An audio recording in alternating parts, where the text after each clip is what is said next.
K Prashanth MLA Thiruvananthapuram ശാസ്തമംഗലത്തെ office ഒഴിയും.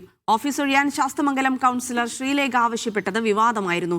കരാർ കാലാവധി അവസാനിക്കുന്നതിന് മുൻപ് ഓഫീസ് ഒഴിയാനാണ് തീരുമാനം. കൂടുതൽ വിവാദങ്ങൾക്ക് താൽപര്യമില്ലെന്ന് കെ പ്രശാന്ത് MLA പറഞ്ഞു.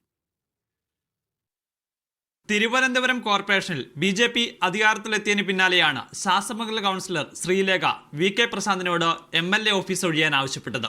കൗൺസിലറുടെ ഓഫീസിന് സ്ഥലപരിധി പോരെന്ന് പറഞ്ഞായിരുന്നു ശ്രീലേഖയുടെ ആവശ്യം. ശ്രീലേഖയുടെ ആവശ്യം കെ പ്രശാന്ത് MLA അന്ന് തന്നെ തള്ളുകയും ചെയ്തിരുന്നു. കോർപ്പറേഷൻ കൗൺസിൽ അനുമതിയോടെയാണ് ശാസ്തമംഗലത്ത് കെ പ്രശാന്ത് MLAയുടെ ഓഫീസ് പ്രവർത്തിച്ചിരുന്നത്. മാർച്ച് വരെയാണ് നിലവിൽ MLA ഓഫീസ് പ്രവർത്തിക്കാൻ കോർപ്പറേഷൻ കരാർ നൽകിയത്. എന്നാൽ വിഷയം വിവാദമായതോടെ കാലാവധി തീരുന്നതിന് മുമ്പ് ഓഫീസ് ഒഴിയാനാണ് കെ പ്രശാന്തിന്റെ തീരുമാനം. നമ്മൾ നടത്തിക്കൊണ്ടിരിക്കുന്ന കാര്യങ്ങളെ വിസ്മൃതിയിലാക്കാനും അപവാദം പ്രചരിപ്പിക്കാനും ഈ സന്ദർഭത്തെ പലരും ഉപയോഗിച്ചു.